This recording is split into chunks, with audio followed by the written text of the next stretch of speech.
네, 아시아나항공이요, 여름 성수기를 맞아서 뉴욕하고 하와이 노선을 증편한다라고 밝혔습니다. 인천에서 출발하는 건데요. 자, 인천발 뉴욕 노선은 오는 30일부터는 야간편을 신설해서 지금은 하루 한 차례인데 하루 두 차례로 늘리기로 했습니다. 그리고 이제 6월 1일부터는요, 하와이로 가는 비행기를 지금은 일주일에 5차례인데 매일, 그러니까 일주일에 주 7일 운항을 하기로 했다라고 합니다. 아시아나항공은 이제 뉴욕 증편 운항을 기념해서 오는 30일까지, 그러니까 뭐 이제 한 닷새 남짓 남았죠? 오는 30일까지 인천발 뉴욕행 그 항공편 운임을 15% 할인해서 판매하겠다라고 밝혔습니다. 자, 이제 비행기도 늘어나고 항공료도 할인을 해 준다고 하니까 해당되시는 분들은 도움이 되셨으면 한국 다녀오실 때 또는 한국에서 오실 때 도움이 되셨으면 좋겠다라는 생각인데요. 하지만 주의할 점이 있습니다. 네, 바로 요즘 그 국경이나 뭐 공항에서의 그 살벌한 분위기 때문입니다. 그런데요, 예, 뭐 전해드릴 내용이 하나 준비가 되어 있는데 이 얘기를 들으면 저는 그런 생각이 들었습니다. 드디어 올 것이 왔구나라는 그런 생각이 들었습니다. 미국 입국 과정에서요, 이 귀화한 시민권자도 구금되는 일이 발생했습니다. 트럼프 행정부의 강경 이민 단속 및 그 추방 조치 속에 시민권자들도 추방 통보를 받거나 그리고 이제 국경에서 체포되는 사례들이 속출하고 있어서 이민자 사회의 우려가 급증하고 있는 상황입니다. 귀화 시민권자인 이민 변호사, 그러니까 이제 이민 변호사인데요. 귀화한 시민권자예요. 그 부부가 캐나다를 방문하고 돌아오다가 국경에서 체포돼서 5시간 이상 구금되는 사례가 발생했습니다. 멀쩡한 시민권자인데. 자, 보스턴 글로브에 따르면요, 매사추세츠주에 거주하는 변호사 바시르 아탈라라는 사람과 그의 아내 제시카 파크리라는 사람이 지난 13일 몬트리올에서 미국으로 귀국을 하던 중에 연방 국경보호국에 구금되는 그런 일이 있었습니다. 그 연방 국경보호국이요, 이 변호사를 수갑을 채우고 그리고 나서 이제 구금하고 뭐 여러 가지 복잡한 질문도 하고 뭐 핸드폰도 막 뒤져보고 다 했습니다. 이들은 거의 6시간 가까이 별도의 그 독방에 불려가서 수감이 돼 있었고 명확한 설명 없이 그렇게 수감이 돼 있다가 밤 11시가 가까이 다 돼서야 겨우 석방이 됐다라는 것입니다. 시민권자이고 변호사인데요. 또 아탈라라는 사람은요, 14살 때 이 미국에 합법적으로 들어와서 2012년, 그러니까 지금부터 한 13년 전에 시민권을 취득한 사람입니다. 그리고 부인 제시카 파크리라는 사람은 4년 전에 영주권을 받았고 현재는 시민권을 신청 중에 있는 것으로 알려졌습니다. 자, 아탈라 변호사는 밤 11시에 석방이 되면서 왜 구금이 됐었는지에 대한 특별한 설명도 듣지도 못했다라고 아주 분개했습니다.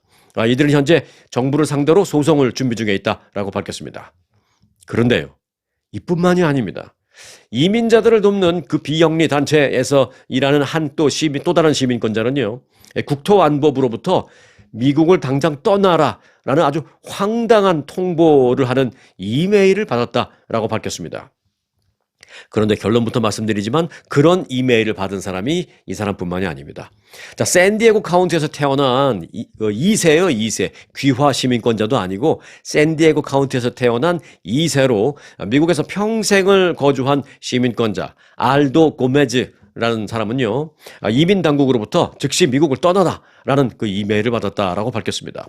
이 고메즈에 따르면 국토안보부는 지난 4월 11일 이메일을 통해서 앞으로 7일 내에 미국을 출국하지 않으면 귀하는 미국에서 추방될 수 있는 법 집행 조치를 받게 될 것이다 라면서 미국에 불법으로 머물려고 한다면 연방정부가 당신을 찾아내서 추방할 거다라고 그렇게 이메일 내용이 그렇게 되어 있었다라는 것입니다. 고메즈는 미국에서 태어났기 때문에 이런 경고를 받을 이유도 하나도 없습니다만은 단지 그가 이제 한 가지 왜 이런 이메일을 받았을까를 굳이 이제 유추해 본다면 한 가지 정도밖에는 떠오르는 게 없다고 합니다. 왜냐하면 그가 이민자들을 돕는 그런 기관에서 일을 하고 있는 사람이다라는 그 점 때문에 아마 자기가 타겟이 된 게 아닌가 그런 의심을 하고 있습니다. 자신이 이민자들에게 법률적 도움을 제공하는 그 비영리 단체에서 일하고 있다라고 밝힌 그 고메즈는 이민법원에서 사람들을 변호할 때 항상 이민 단속국 요원들이 내 근처에 이렇게 있으면서 자신을 좀 기분 나쁜 그런 표정으로 늘 쳐다보고 이런 것을 늘 느꼈다라면서 변호를 하는 도중에 가끔 나는 혼자 이런 생각을 합니다. 라면서 무슨 생각이냐면 내가 이 사람을 지금 변호를 해주고 있지만 언젠가는 내가 구금되거나 이런 일이 발생하는 거 아닌가? 그리고 우리 집으로 이민국 요원들이 갑자기 들이닥쳐서 나를 체포하는 건 아닌가? 그런 불안감이 최근 들어서 계속 들기 시작했다라고 했습니다. 그런데 그런 불안감이 나쁜 예감은 뭐 항상 맞는다 뭐 이런 얘기도 있지만 그런 불안감이 현실화됐다는 거예요. 당장 미국 떠나라라는 이메일을 받았기 때문입니다. 자, 그럼 미국과 캐나다 그리고 이제 미국과 멕시코가 이제 국경이잖아요. 위아래는 이제 국경인데 또는 해외에 나갔다가 이제 들어오는 미국 내 각 국제공항 이런 데서 이제 미국으로 입국하려는 그 시민권자들이 그러니까 입국이 뭐 다시 내 집으로 돌아오려는 것이죠. 다시 미국으로 이제 들어오려는 그런 시민권자들이 이민국 요원에게 이렇게 몇 시간씩 구금되는 일이 발생할 가능성이 있는 것이냐? 뭐 때문에 가능하냐? 뭐 이런 게 좀 궁금한데요. 주로 어떤 이유로 이런 상황이 발생할 수 있는지 그 부분을 좀 전해드리겠습니다. 자, 미국 시민권자라고 하더라도요, 미국에 입국할 때 이민국 요원에 의해서 일시적으로 구금되거나 장시간 신문을 받을 가능성은 있습니다. 뭐 법적으로 무조건 안 돼, 이건 아닙니다. 자, 일반적으로는 드뭅니다만은 다음과 같은 몇몇 가지 이유로 이런 상황이 발생할 수는 있습니다. 자, 첫 번째. 신원 확인 문제입니다. 이제 조건, 이 문제라고 말씀드리는 것은 이제 이민국 요원들이 당사자에게 말하는 그런 내용입니다. 자, 첫 번째, 신원 확인을 더 구체적으로 해야 되기 때문입니다. 뭐 이러고 이제 데려간다는 것이죠. 여권이나 신분증 관련 정보가 시스템과 일치하지 않거나 또는 동명이인이 위험인물 리스트에 뭐 들어가 있는 경우에 뭐 예를 들어서 뭐 한국 사람은 예를 들어서 미들 네임을 풀리 넣지 않는다면 뭐 리차드 김 그러면 리차드 김이 뭐 여기저기 한인타운에서요 리차드 씨 그러면 여러 명 돌아봅니다. 네. 거기다 또 한국 사람들 또 대부분 또 김 씨잖아요. 뭐 리차드 김, 스티브 김, 데이빗 김 수도 없이 많습니다. 그래서 이제 미들 네임에 뭐 M자만 쓴다거나 이것도 또 많아요. 그러니까 뭐 명수 뭐 민재 이거를 제대로 다 써놔야 이제 해결이 되는데 물론 시민권 받으실 때 그냥 풀 미들 네임을 다 쓰셨겠지만 예를 들어 뭐 여권이나 신분증에 리차드 M 킴 이렇게 되어 있으면 그 리차드 M 킴이라는 또 다른 사람이 어떤 위험인물 리스트에 들어가 있거나 뭐 이런 경우가 있을 수 있다는 것이죠. 그래서 이제 그런 경우 또한 뭐 생년월일 또는 이름 철자 같은 등에서 좀 혼동이 있을 때 한국 사람은 뭐 예를 들어서 뭐 킴 그러면 CHUL 쓰시는 분도 계시고 뭐 CHEOL 쓰시는 분도 계시고 뭐 그렇죠. 뭐 윤 씨도 YUN 쓰시는 분도 계시고 YOON 쓰시는 분도 계시고 근데 거기서 약간 뭐 혼동이 있을 때 추가적인 조사가 이루어질 수 있습니다. 그때 이제 좀 데려가서 뭐 구금까지는 아니어도 이제 추가적인 인터뷰를 할 수 있습니다. 그게 이제 심해지면 구금이 될 수도 있는 것이죠. 자, 두 번째, 세관 및 밀수 관련 의심입니다. 소지품 또는 수화물 등에 대해서 의심이 가거나 또는 현금, 식품, 약품, 전자기기 등에 대해서 미신고 혹은 부정확한 신고가 있을 경우에 특히 이제 뭐 휴대폰 또는 노트북 등에 대해서 검색을 좀 하기 위해서 저쪽으로 갑시다 하는 경우가 있다라는 것입니다. 자, 그리고 세 번째, 특정 국가 여행 이력입니다. 최근에 그 위험국가 방문 이력이 있을 경우에 예를 들어서 뭐 위험국가라고 하는 것은 뭐 미국 입장에서 봤을 때는 이란 뭐 또는 그 북한 뭐 이런 거죠. 그런 방문 이력이 있다거나 또는 잠깐 짧은 기간 뭐 2박 3일, 3박 4일 갔다 오는 그런 기간이라 하더라도 그런 국가들을 좀 너무 자주 방문한다라는 판단될 때 뭐 이란 같은 데를 2박 3일 나 뭐 이틀밖에 안 있었다라고 말은 그렇게 하지만 그 2박 3일 또는 1박 2일을 뭐 한 달에 2번 갔다 왔다든지 뭐 석 달에 5번을 갔다 왔다든지 이렇게 좀 너무 자주 갔다 오는 경향이 있을 경우에 의심할 수 있다라는 것이죠. 그래서 그런 것을 이제 추가 조사를 위해서 일단 구금 조치할 수 있다라는 것입니다. 자, 세 가지 말씀드렸습니다. 자, 네 번째.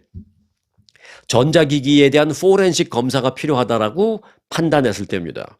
일부의 경우에 국경요원들은요, 개인 기기, 즉 휴대폰이나 노트북 등을 열람하거나 이 포렌식 복사를 시도할 수 있습니다. 포렌식이라는 것은 이제 그 안에 이제 들어있는 것을 들여다보는데 그 안에 있는데 이제 어떤 사람들은 이제 막 지운 것도 있잖아요. 사진도 지우고 뭐 대화 나눈 카톡이라든지 뭐 이런 메시지 이런 것은 이제 지우는데 이 포렌식 과정을 거치면 지운 것도 다시 다 복구할 수 있습니다. 이제 거기까지 필요하다라는 판단이 됐을 때는 포렌식 하는 데는 시간이 많이 걸리거든요. 여기서 좀 구금할 수 있죠. 또 법적으로 미국 시민권자라 하더라도 국경에서는 수정헌법 제4조가 약화될 수 있습니다. 국경에서 이 수정헌법 제4조를 강력하게 주창하기는 좀 어려운 그런 에어리아가 바로 이제 국경지대입니다. 수정헌법 제4조라는 건 뭐냐면요. 사전 허가 없는 수색, 사전 허가 없는 압수를 금지한다. 뭐 이거거든요. 근데 그게 이제 국경이나 또는 들어오는 엔트리하는 그 공항 그 부분, 그 에어리아, 그런 데서는 그 부분을 강력하게 주장하기가 좀 애매한 부분이 있다라는 것입니다. 이런 법안이 일반적으로 국경에서는 예를 들어서 이제 이민 요원들이 사안의 중대성이다. 또는 긴급이다라는 등등의 이유로 때때로 수정헌법 제4조를 좀 뒤로 미루는 수 있는 그런 경우가 있다라는 것입니다. 자, 그리고 다섯 번째, 세금 회피 혹은 불법 체류 혐의 관련 정보가 있는 경우입니다. 자, 국세청 그리고 국토안보부 또는 다른 기관으로부터 이 사람이 어떤 점에서 의심되는 사람이다라는 어떤 정보를 사전에 전달받았을 경우입니다. 그러니까 뭐 홍길동이라는 사람이 공항으로 이제 들어오기 전에 이미 딱 자료를 갖고 있는 것이죠. 미리 전달받은 정보를 갖고 있다가 홍길동이 들어오면 딱 보니까 이 사람이 내가 지금 받고 있는 미리 받은 이 정보 이 사람이구나. 좀 더 자세히 알아봐야 되겠네 해서 저쪽으로 보낼 수가 있다는 것입니다. 자, 그러면은 구금을 하는 경우에는 얼마나 몇 시간이나 하게 되나 일반적인 구금 시간을 좀 보겠습니다. 국경이나 이 공항에서는요, 구금이라고 해도 대부분은 입국 심사 지연, 그러니까 저쪽으로 좀 가서 30분, 1시간 정도 좀 얘기하다가 좀 인터뷰하다가 조금 더 알아보다가 결국 뭐 우리 대부분의 경우는 뭐 큰 별일이 없잖아요. 이제 나오죠. 그러니까 뭐 구금이라고 표현하기는 좀 그렇고 입국 심사 지연 뭐 이 정도로 표현할 수 있는 게 사실은 이제 지금까지를 봤을 때는 대부분의 경우입니다. 그리고 이제 세컨더리 인터뷰 이거는 저쪽 가서 조금 더 깊이 있는 인터뷰를 좀 하시지요라고 가서 뭐 정말 5분 10분 만에 끝나는 경우도 있습니다. 그 세컨더리 인터뷰 정도 뭐 그 정도로 끝나는 게 대부분인데 요런 경우에는 짧게는 뭐 몇십 분 길어봐야 뭐 두세 시간 정도면 다 끝나는 경우가 많습니다. 그러나 경우에 따라서는 6시간 이상 드물게는 하루 이상 지체되는 그런 사례도 물론 있습니다.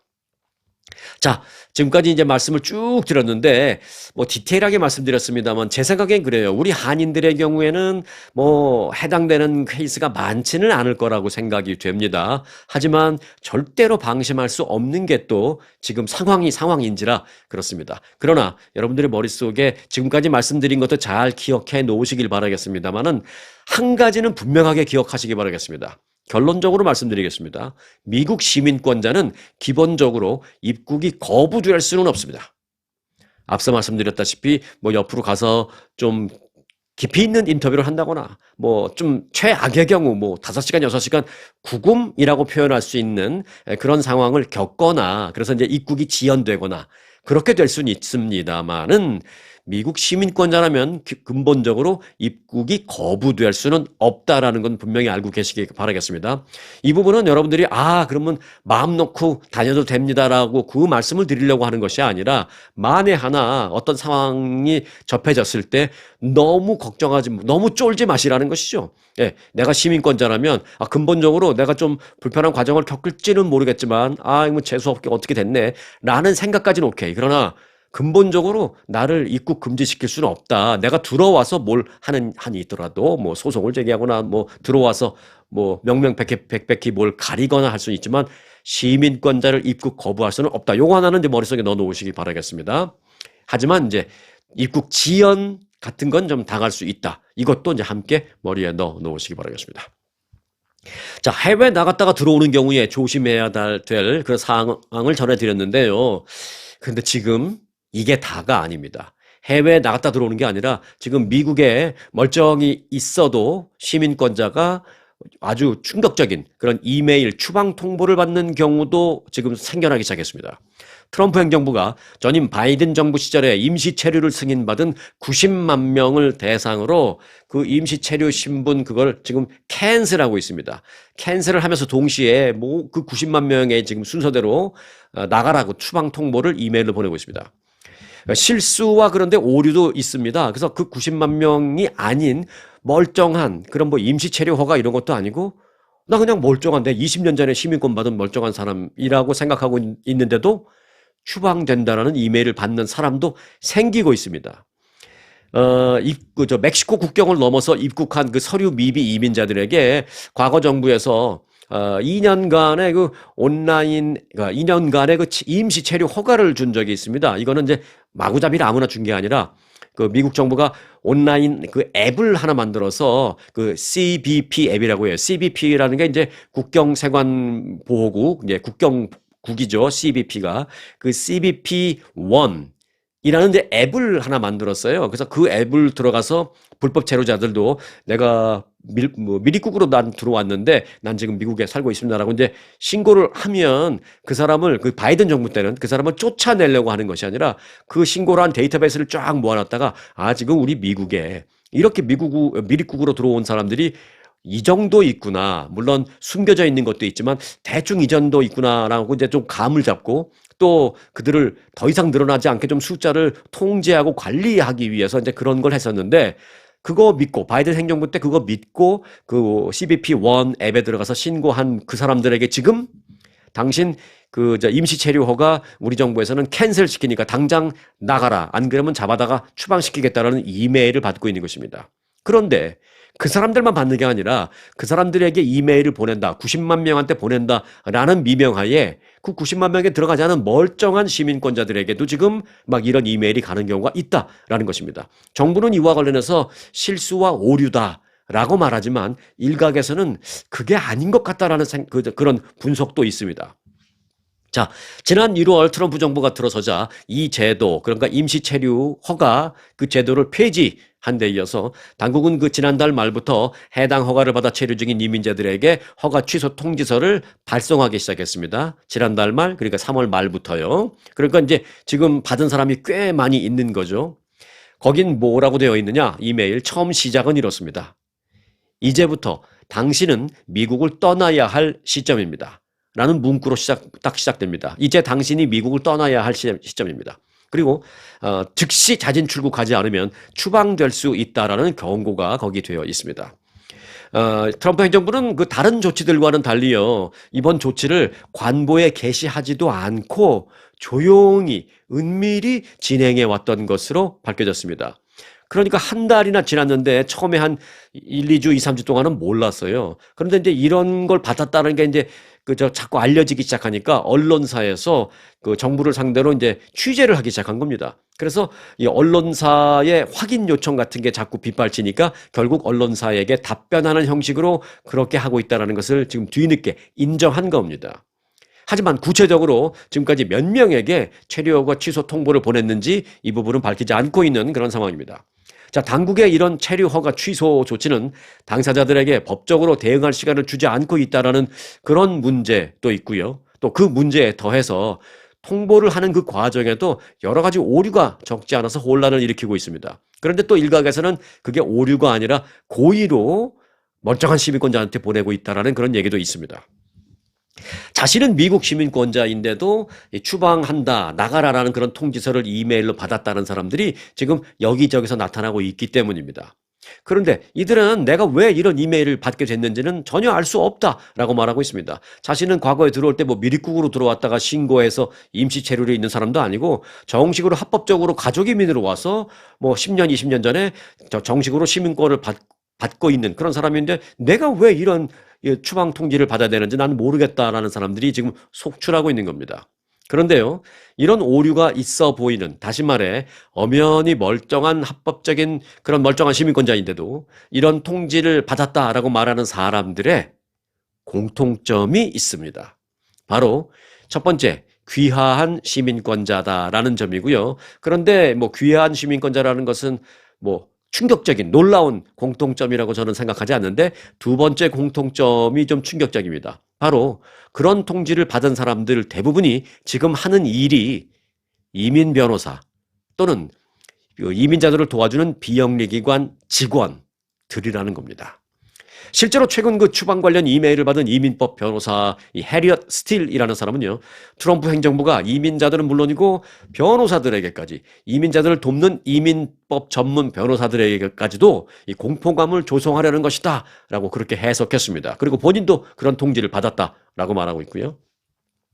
또 다른 이민 변호사는 그 티머시 브레너라는 사람인데요.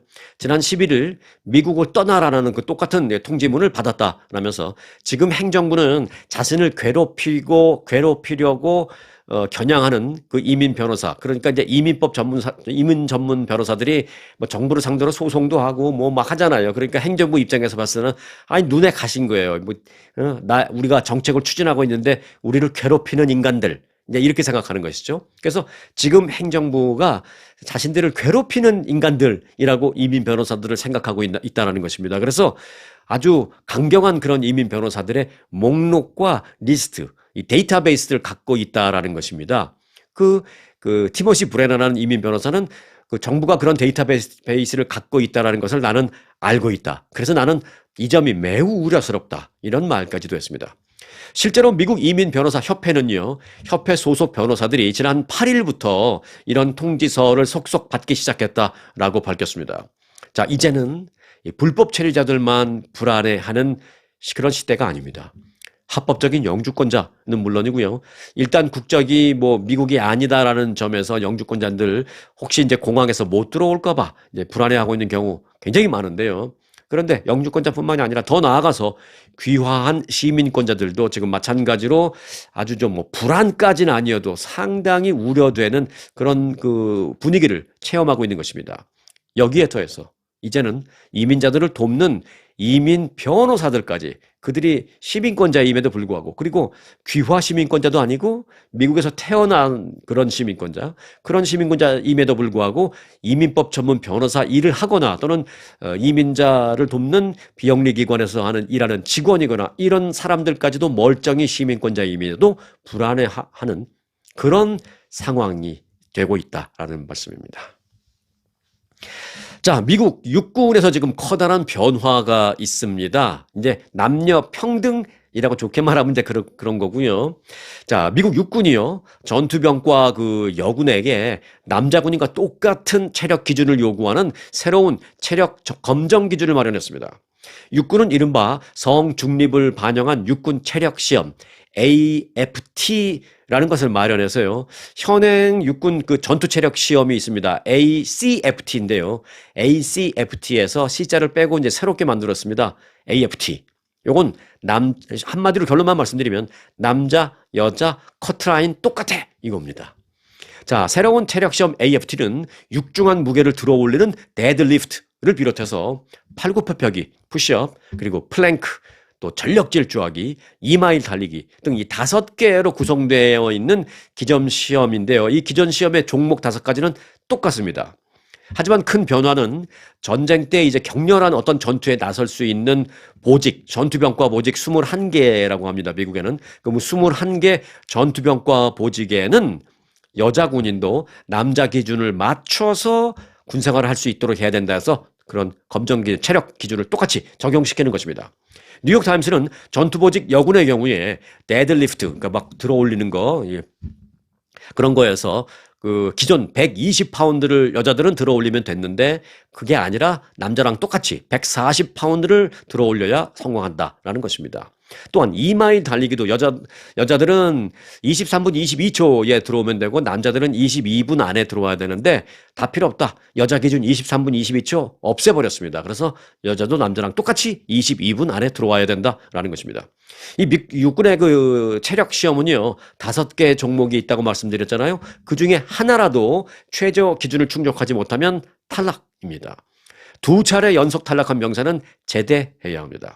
다만 지금 말씀드린 이 새 체력 시험에서 남자 기준에는 미달했지만 기존에 갖고 있던 그 여자 기준에 충족된 그런 전투 보직을 지원한 여군은 대신에 이제 여자 기준에는 충족됐다. 하지만 남자 안 돼. 그러면 비전투 보직으로는 갈 수 있도록 뭐 그렇게 되어 있습니다. 하지만 이제 남자랑 똑같은 체력을 갖고 있지 않은 여자들은 전투 보직을 안 보내겠다는 것입니다.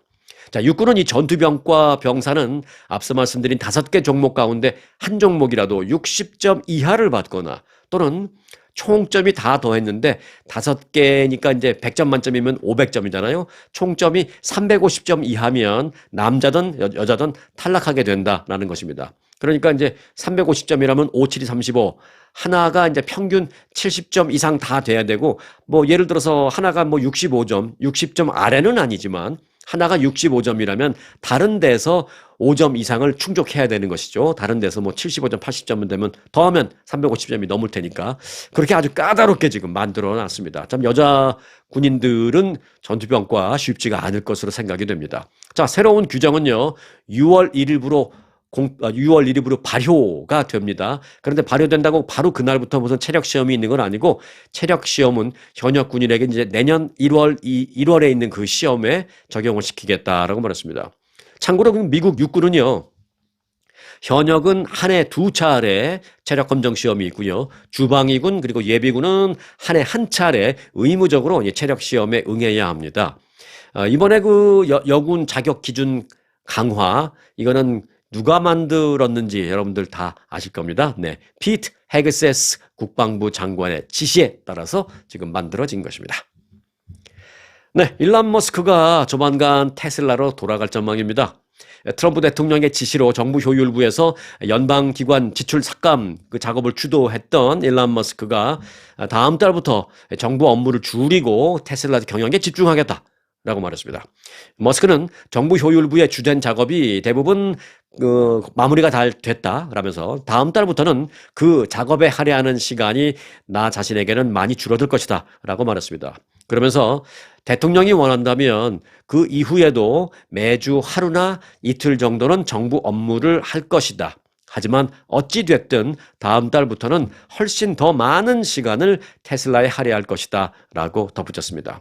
사실 뭐 다음 달부터라고 말했지만 법에 의해서도 일론 머스크는 5월 30일 그 이후까지 정부 효율부의 수장을 맡을 수는 없습니다. 왜냐하면 연방 정부의 어떤 그 고위 임원으로 특별 임명된 사람은 그 130일인가 120일인가 120일 이상을 할 수가 없습니다. 그러니까 일론 머스크를 계산해 보면 5월 30일이 이제 법적으로는 마지막까지 할 수 있는 날입니다. 근데 거기까지 굳이 채우지 않고 한 다음 달 초쯤에 이제 물러나겠다. 뭐 이런 것으로 예상되고 있습니다. 테슬라에 좀 더 신경을 써야 될 것도 본인은 아마 느꼈을 겁니다. 요즘 테슬라 주식이 어제는 뭐 조금 많이 올라왔습니다만 지난 한 석 달 동안에 테슬라 주식 거의 40몇 %, 반토막 난 상태이기 때문에 본인도 머리가 복잡할 겁니다. 네, 한인 관련 안타까운 소식이 있어서 좀 전해드릴까 합니다. 은퇴를 기념해서 바닷가로 보트 여행에 나섰던 한인 일가족 3명이 탑승한 보트가 전복되면서 1명이 사망하고 2명이 실종되는 정말 안타까운 사고가 발생했습니다. 워싱턴주 시애틀 스노호미시 카운티에 거주하는 60대 한인 남성 2명과 60대 한인 여성 1명. 이분은 이제 남매예요. 3명이 모두. 지난 16일 오후에 저녁 한 7시쯤 워싱턴주 한 그 마리나에서 레저용 보트를 타고 바다로 나갔습니다.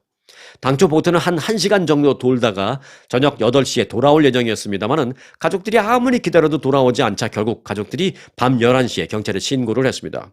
이 한인들이 탑승했던 보트는 그런데 다음 날인 17일 인근 해안가에서 완전히 전복된 채 발견됐고요. 탑승자 가운데 한인 여성의 시신은 그 인근에 있는 해안가에서 휩쓸려 와 있는 채로 시신으로 발견이 되었습니다. 사망한 한인 그 여성의 신원은 올해 64살의 오은주 씨로 알려졌습니다. 그 보트 전복 사고를 당한 이 한인들은요, 독실한 기독교 신자들로서 오 씨가 은퇴를 기념하기 위해서 63세 된 남동생과 69세 된 오빠 이렇게 3명이 같이 이제 보트를 타고 바닷가로 나갔다가 변을 당했습니다. 현재까지 신원이 공개되지 않은 2명의 그 남자들, 그 오빠와 남동생은 여전히 실종 상태입니다. 네, 가난하고 소외된 사람들을 위하고 평생 청빈한 삶을 살아온 프란치스코 교황이 선종 후에, 돌아가신 후에 남긴 재산은 100달러 남짓이다라고 바티칸이 밝혔습니다. 교황은 2013년 3월 교황으로 즉위한 후에 교황청에서 월급을 받지 않은 것으로도 유명합니다. 무보수로 교황 일을 해왔던 것입니다. 그가 이제 예수회 출신이잖아요. 그러면서 평생 청빈한 삶을 산 것으로도 이제 유명한데 예수회 출신으로 교황이 되기 전에 가난 서약을 했습니다. 그때 난 평생 가난하게 살겠다라고 서약을 한 겁니다. 그러니까 추기경이 되면 뭐 교황 말고요. 추기경 곧 전 단계 이제 추기경 우리 추기경은 많죠. 한 200 몇 분 계시죠. 그 추기경의 월급은 4,700달러에서 5,900달러 그 사이인 것으로 알려졌습니다. 뭐 그분들이 돈 쓸 일, 뭐 대부분 뭐 돈 쓸 일은 없으시겠습니다만은 그렇게 따지면은 뭐 돈 쓸 일이 없으니까 뭐 충분하겠네라고 생각이 되지만 우리 일반인들 기준으로 본다면 4,700불, 5,900불 정말 집 한 채 장만하기도 힘들고 살기 힘들죠. 뭐 비교가 뭐 사실 안 될 겁니다. 여하튼 팩트는 그겁니다. 추기경들의 월급은 4,700불에서 5,900불 사이. 프란치스코 교황의 그 청빈한 그런 정신은요, 자신의 그 교황이 되면서 이제 교황 이름을 선택하잖아요. 그걸 프란치스코라고 지은 것에서도 잘 드러나고 있습니다. 이 12세기 인물이었던 프란치스코는요, 이탈리아 아시시 출신으로 가난한 자들의 성자라고 불리우는 성인으로 추앙받고 있는 사람이 프란치스코입니다. 그래서 그 이름을 가져와서 교황이 되면서 그 이름을 쓴 겁니다. 프란치스코 교황은 전임 교황들과는 그런 면에서도 달랐죠. 전임 교황들 이름 가만히 생각해 보시면 생각나시나요? 교황 요한 바오로 2세 이거 기억 많이 나시죠? 그래서 뭐 예를 들어 바오로라는 이름도 많았고요. 요한이라는 이름도 많았고 또는 뭐 베네딕토 같은 그 교황명을 많이 사용했는데 이번에 프란치스코 교황은 그런 교황명을 사용하지 않고 가난하고 소외된 이웃을 잊지 않기 위해서 그 가난한 자들의 성자라고 불리우는 프란치스코라는 이름으로 교황이 되신 겁니다. 프란치스코 교황의 장례 일정이 확정되었습니다. 바티칸 교황청은 프란치스코 교황의 장례식을 현지 시간으로 26일 토요일 오전 10시에 거행한다라고 밝혔습니다. 장례 미사는 바티칸의 성 베드로 대성당 앞 광장에서 거행될 예정입니다. 미사가 종료된 후에는요, 성 베드로 대성당에서 고별 의식도 진행됩니다. 지금은 이제 그 일반인들의 추모가 쫙 참배객들이 막 줄을 그냥 장사진을 치면서 하고 있죠. 보통 막 5시간씩, 6시간씩 기다렸다가 아련을 하면서 이제 추모를 하는 그런 그 일정이 지금 진행되고 있는데, 자, 교황의 장례식에는 트럼프 대통령 내외를 포함한 세계 각국의 정상들이 줄이어서 참석할 것으로 알려지고 있습니다. 자, 오늘 끝소식입니다. 혹시 여러분들 그 구강청결제 자주 사용하시나요? 네, 결론부터 말씀드리면 이겁니다. 구강청결제를 오늘부터 사용하지 마세요가 아니고요. 구강청결제를 평소에 많이 사용하시는 분이라면 이거 한번 생각해 보세요입니다. 자, 미국 그 대장 항문 외과 전문의가요, 대장암 예방 차원에서 가급적 사용을 제한해야 할, 가급적 좀 사용하지 말아야 할 두 가지를 공개했습니다. 자, 우선 첫 번째는 구강청결제입니다. 이 가글링 할 때 쓰는 거죠. 미국에서 판매되는 그 구강청결제 제일 유명한 게 뭐 리스테린이라고 있죠. 한국에도 이거 있는 걸로 알고 있습니다. 제일 유명한데 LA에서 가장 유명하고 권위 있는 그 병원이면서도 베벌리 힐스에 위치하고 있는 대형 병원 시더스 사이나이 병원이라는 곳이 있습니다. 정말 여기는 뭐 권위 있는 유명한 사람들, 헐리우드 뭐 유명한 스타들, 또 부자들 이 병원에 많이 갑니다. 자, 시더스 사이나이 메디컬 센터는요, 이 구강청결제를 잘못 사용하면 오히려 대장암에 걸릴 수 있다. 이렇게 말하고 있습니다. 입을 청결하게 한다는 구강청결제와 저 아래 대장암과 무슨 관계지라고 생각할 수 있는데요. 자, 스토리가 아니죠. 이거는 팩트는 이렇습니다. 구강청결제는 구강 내에 소독을 한다는 이유로 입속에 자연스럽게 있어야 할 미생물도 죽이는 경우가 많아서 그 미생물의 밸런스를 깨뜨리게 돼서 그게 이제 결국은 우리 몸속의 장내 세균에도 교란을 줄 수 있다라는 것입니다. 구강청결제는 입속 세균을 제거해서 구강 건강을 유지시키는 데는 도움을 줄 수 있지만 그것 때문에 입속의 그 세균, 미생물, 뭐 세균이라기보다는 입속의 미생물까지도 죽이면서 그 미생물 밸런스가 문제가 되고 결국은 몸 안에 저기 대장의 그 유익균의 밸런스도 문제가 된다는 것입니다. 이 알코올 성분이 함유된 제품은 이 유해균도 죽이지만 자칫 유익균도 함께 없애면서 미생물 밸런스를 무너뜨릴 수 있게 된다고 합니다. 그래서 염증을 일으키는 세균이 늘어날 수 있게 된다라는 것입니다. 유익균이 있어야 염증을 일으키는 그런 유해균도 잡아먹고 죽이고 그러는데 유익균까지 다 죽여버리니까 염증을 일으키는 세균을 죽일 그 군사가 없는 것이죠. 그래서 염증이 일어나게 되면서 결국 이제 문제가 생긴다는 것입니다. 특히 대장암의 원인 세균으로 지목되고 있는 퓨소박테리움이라고 있습니다. 이 퓨소박테리움의 비율이 높아질 수 있다는 것입니다. 앞서 그 스페인의 발렌시아 대학교 연구진들도요, 지난해 그 실시한 연구에서 구강청결제를 너무 자주 사용하는 사람은 염증 유발 세균의 비율이 구강청결제를 사용하지 않는 사람보다 최대 3배까지 높은 것으로 나온 적이 있습니다. 그러니까 뭐 이빨을 좀 썩게 하지 않게 만드는 뭐 그런 거는 도움이 될지 모르지만 궁극적으로 좋은 세균까지 다 죽여버리니까 염증 유발 세균이 높아지는 것입니다. 나쁜 염증 유발 세균을 죽일 좋은 세균이 없어져 버리니까 이게 스페인의 발렌시아 대학 연구에서도 똑같은 게 나왔던 겁니다. 지난해. 연구진은 구강청결제 사용으로 인해서 특정 박테리아가 사라지면서 대장암 위험이 오히려 증가한다라고 설명했습니다. 대장암 예방을 위해서 조심해야 하는 그러면 두 번째는 뭘까요? 욕실에서 사용하는 물티슈입니다. 연구진은 많은 환자들이 물티슈 사용으로 인한 항문 주위 피부염과 피부 발진을 호소하면서 병원을 찾는 적이 많다라면서 우리 연구진 중에 누구도 우리 의사들은 개인적으로 이 물티슈를 사용하지 않으면, 그러니까 물티슈를 손 닦고 그런 데 사용하지 않는다는 게 아니라요. 제가 이제 정확하게 표현하기가 좀 껄끄러워서 그런데 물티슈로 이제 화장실에서 큰 일을 보고 나온 다음에 이제 닦을 때 그저 베스티슈로 일반적인 화장실 휴지로 닦는 게 아니라 조금 더 깨끗하게, 조금 더 청결하게 닦는다라고 이제 물티슈로 닦는 경우도 있다는 것입니다. 그렇게 우리 의사들은 그렇게 하지 않는다라고 연구진은 밝혔습니다. 더더욱이 문제되는 것은 아이들에게는 아주 치명적일 수 있다는 것입니다. 가끔 화장실에서 이제 큰 일을 보고 난 후에 나름대로 이제 깨끗하게 한다고 물티슈를 닦는 경우가 있고 또 부모들이 어린 아이들을 닦아줄 때 이 물티슈로 닦아주는 경우가 있는데 그럼 이게 왜 문제가 되느냐? 연구진은 이게 절대 금물이다. 특히 아이들에게는 절대 금물이다라고 말하고 있습니다. 대신 물로 닦아주거나 비데 사용을 권장한다라고 강조했습니다. 근데 생각해보면 우리가 옛날에 아이들 키울 때 그 아이들이 아주 어렸을 때 이렇게 두 다리 딱 들어서 이제 똥꼬 닦아주고 막 그러잖아요. 그때 물티슈로 닦았던 기억도 있거든요. 네. 그런데 완전히 뭐 절대로 하면 안 돼라기보다는 이렇게 조건을 달았습니다. 만일 물티슈를 닦아주는 일이 있을 때는 가능하면 그 닦은 부위가 완전히 건조되게 만들어줘라. 물티슈를 닦고 나면 이제 닦은 부위가 습기가 많잖아요. 습기가 많은 상태에서 엉덩이가 이렇게 닫히면 그 후에 그 부분에서 세균이 번성하고 박테리아가 생길 수 있다라는 것입니다.